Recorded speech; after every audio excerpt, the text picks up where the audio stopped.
This item costs over 8,000 US dollars, but every single day it gets closer and closer to being deleted from Utoro's inventory and its value completely vanishing. This is the incredibly bizarre world of trading in Dota 2's item category called emblems. There really isn't a single comparable item in any other Valve game which costs such a large sum of money and then expires and is completely destroyed after 365 days. In a way, these items in Dota 2 are closer to a luxury car than anything else in the game, with them actively depreciating every single day that they sit in your inventory, and for that reason, it can be helpful to value these items on a cost per day to own rather than an initial purchase price. Emblems are a special cosmetic effect which equips some kind of decorative ring around the base of your hero, as well as some kind of trail effect, and in some cases an aura around the hero as well, and also occasionally a custom projectile effect for ranged heroes. The first emblem in Dota 2 was from the 2017 Battle Pass for TI7. The underwater themed international saw the Sunken Relic as a drop in the pachinko minigame Slark's Riptide Rumble.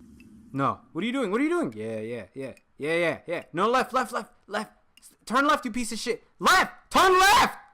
Turn left! No! This item was originally named the International 2017 Aura and was renamed to the Sunken Relic not long after it was added. This was the first introduction of an item for the new loadout slot of relics, and its reception was quite critical by the larger player base at the time. As is the case with almost every hyper rare item, its appeal is limited to whales who are prepared to spend thousands on the game. Meanwhile, the typical player will ridicule them for doing so. When they were first added, they did not function in ranked games properly, they were extremely buggy and didn't work on some heroes and some personas, and they didn't always load. Only one emblem can function in any given game. For these Battle Pass related emblems, if two players have an emblem equipped, it will choose the emblem of the player with the highest Battle Pass level to load into the game. It's an extremely niche and rare use case, with these items being so rare and expensive. I'm really not sure why they needed this mechanic to limit it to a single player. It just slightly confuses me, apart from increasing its exclusivity in some kind of way, but it just seems like a bizarre mechanic in hindsight. Just a quick correction, the limit is actually 1 per team rather than 1 per game, but most of my points still apply. The Sunken Relic displays that year's Aegis in the middle under the hero, with 3 rotating gems and a quite vibrant water trail and general aura around the hero. The very first Sunken Relic sold on the Steam market for 1,400 US dollars. This coming from the Slark's Riptide Rumble game, which was played once per week per player. You only got a single reward each week, and for each week there were 10 emblems dropped. I believe that there were around 15 weekly cycles in total where these were dropped, so I think around 150 of these were created throughout the event. These emblems were described, quote, to expire before the International 2018, which meant that they all expired at the same time, and did so on August 14th the following year. It was typical for these to sell around 1,500 to 2,200 USD at the time at the very early stages, but in total these emblems had a theoretical maximum duration of 467 days, and at a purchase price of around $2,000 at the start, it means that they were being valued at around $4.20 per day, which you can also look at in the other way of this emblem depreciating in value of around $4 per day every single day it laid in your account. In February of 2018, the Sunken Relic was renamed to the Sunken Emblem, and all of these items would therefore be known as emblems going onwards. The following year's Battle Pass included the emblem as a cosmically rare drop in the Immortal Treasures, which meant that there was theoretically an uncapped amount that could be dropped that year versus the prescribed 10 dropped per week in the year before. This year's TI was the Green Underground Crystal theme, which gave us the emblem of the Crystal Echelon. A cosmically rare drop, as it turns out in this case, was 1 in 250,000 chance in every treasure that was opened. The effect is very similar to the year before, but it uses green particles and has a crystal shard trail, which I think is probably my favourite out of every emblem in the game. These were due to expire again before the following year's International, but had a displayed expiry of 10th of July 2019. The expiry date was not visible when these items were first dropped and was added later on. They were similarly priced to the year before, initially selling for around 1,500 US dollars again, which steadily dropped as the expiration date neared. Just 2 months after release, their value had halved, consistently selling for closer to 700 US dollars and selling consistently again for 150 US dollars in the last 2 months of their duration. To value these items, I've taken a point where most of them were sold for a similar price, which is around October, when they had around 280 days of duration remaining. They were selling reliably for $750 US dollars, which gave them a value of $2.60 per day, which was a better deal than the year before. There were definitely more of these in supply than the previous year. The next year's Battle Pass used an identical drop rate with a 1 in 250,000 chance in the Immortal Treasures for that year's International. It was the year of overgrowth at TI with the purple floral theme, and the emblem was a trail of flowering petals and green leaves with a purple aura and gold sparkles. This emblem is very visible and very vibrant, but this emblem had the shortest duration so far, with just 330 days from the beginning of the event. However, the price did not necessarily reflect that. They were priced higher during the beginning of TI at around $1,900 US dollars all the way up until mid-June, with the majority of transactions occurring during July and August, and at around $700 USD, with 245 days remaining, giving a value of around $2.80 per day, which is just slightly higher than the year before. The International 10 Battle Pass, legendarily the best one that we ever saw, used a bizarre minigame to give out that year's emblem, the Emblem of Divinity. The side shop minigame, which was Valve's latest innovation in making slot machines that don't look like slot machines, was one method for this year's emblem being awarded. They were also dropped in the Immortal Treasures for that year. This emblem looks awesome in game, but that year's international theme was incredible. The emblem leaves a gold trail surrounded either side by clouds of smoke, as well as a gold electron ring around your hero, and the 3 typical gems orbiting the hero base with that year's Aegis underneath the hero. There were so many more of these awarded than previous years. With the Secret Shop minigame, you had a 1 in 250,000 chance of getting an emblem every single reroll of heroes in the Secret Shop. It wasn't difficult to have 300 plus rerolls on an account, as well as the treasures you got to unbox, so there were so many more rolls for this item than any other emblem in previous years. This emblem ended up expiring in September of 2021, but began dropping on the 25th of May 2020. There was a lot of ambiguity in this emblem, as well as some others in the past, as for what the expiration date was actually going to be in the future, as it wasn't always clear. They often stated vaguely when it would expire, saying before the next year's International, but you can see it varied a lot from year to year, and often the expiration date was added quite close to the end of its actual expiration. This year, given the specific circumstances, it ended up lasting a theoretical maximum duration of 464 days. The only emblems currently possible to use in the game are the Enigmatic Emblem of the Diretide, which are an incredibly low chance to unbox from the hallowed treasure of Diretide from Diretide 2020. It's a 1 in 100,000 drop chance compared to the 250 we often saw before, meaning it will cost the community over 250,000 US dollars to unbox a single emblem in the game. They come in 4 different colors, and upon unboxing, a 1-year timer begins and then the item simply expires. These are not only the only emblem, but I think the only item in the game which generates an expiration date instead of using a single global expiration value, which is why this is the only emblem in modern Dota that is still possible to obtain or use in any way. Interestingly, the old emblems from past treasures can actually still be unboxed, as this does occasionally happen. However, when you unbox any item with an expiration date in the past, the item will still drop to your inventory, but as soon as your inventory is re-indexed when you finish a game of Dota 2 or you relaunch the client, the item will be removed from your inventory. The Diretide emblems are often referred to as the Dota Millionaire cosmetic because largely the only people who get enough use out of them to consistently purchase them these days are professional players. You often see these on Team Spirit players. Toronto Tokyo had a yellow one for most of 2024, Watson from C9 had a blue one during last year's International, and I think currently 2 or 3 players on Team Spirit own an emblem. But again, unfortunately, only one of these items can be loaded into a single game, which means you can't have an entire professional team with an emblem on every single hero. As cool as that would be, and it frankly should be possible, I don't see why you could only load one of these into a game. Full duration emblems often sell for anywhere around 5,000 to 8,000 US dollars. Massively depends on the seller and where the item has come from. It also really depends on how many hands this item has passed through, as each trader along the way is going to include their own little markup, slowly increasing the cost of this item for the last person who is going to keep it in their inventory until the bitter end. The sales that I've seen and organized by pro players are typical to see anything from around 20 US dollars per day in duration, up to the highest I've seen is about $26 per day, and weirdly, the expense relative often ends up being more expensive for lower duration emblems than the high ones, which you think would work the other way around, but you do actually end up paying less per day when you purchase a full duration emblem versus a lower duration emblem.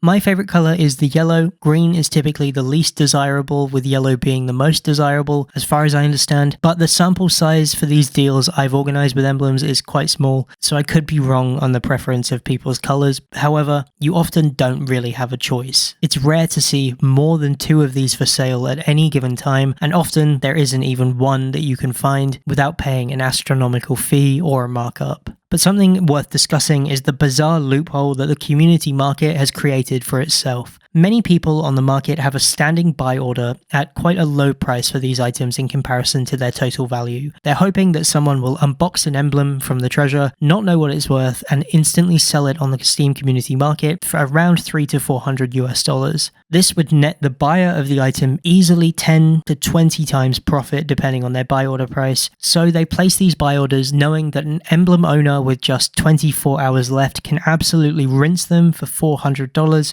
hoping that they will purchase a single full duration emblem without being wrecked 10 or 12 times. They'll still end up with a profit afterwards if they can buy just a single emblem. These emblems modify your projectile attack effect by the color of the emblem, meaning that there are 4 exclusive projectile effect colors specifically locked to these items. The trail effect is very weak on this emblem in particular, but the projectile effect is unique. The emblem unlocks the possibility of a ton of awesome cosmetic interactions due to its projectile effects, especially with things like a desolator, which also tint your projectiles, but unfortunately it's very likely you will never see one of these items in any Dota game you ever play. The 2020 to 2022 period in Dota 2 was extremely active for cosmetic Dota updates, and therefore many emblems were available around this time. There were 2 different points in 21 and 22 where up to 3 emblems were actually active in the game at the same time. The Diretide 2020 emblem overlaps with anything released afterwards, but the Nemestice 2021 emblem and the Emblem of Divinity overlapped, as well as the Aghanim's emblem overlapping the 2022 emblem at a few points. The Nemestice emblem is similar to the Overgrown Emblem in the International from a couple of years before, but it is distinct in its own right. These emblems again dropped from International Treasures during the Nemestice event's Battle Pass. The theoretical maximum duration of this emblem was 281 days, which is particularly lower than any other emblem before, so it sold for around $900 on release and quickly trended downwards. There was a saturation of the market for emblems around this time, so they really struggled to fetch over $1,000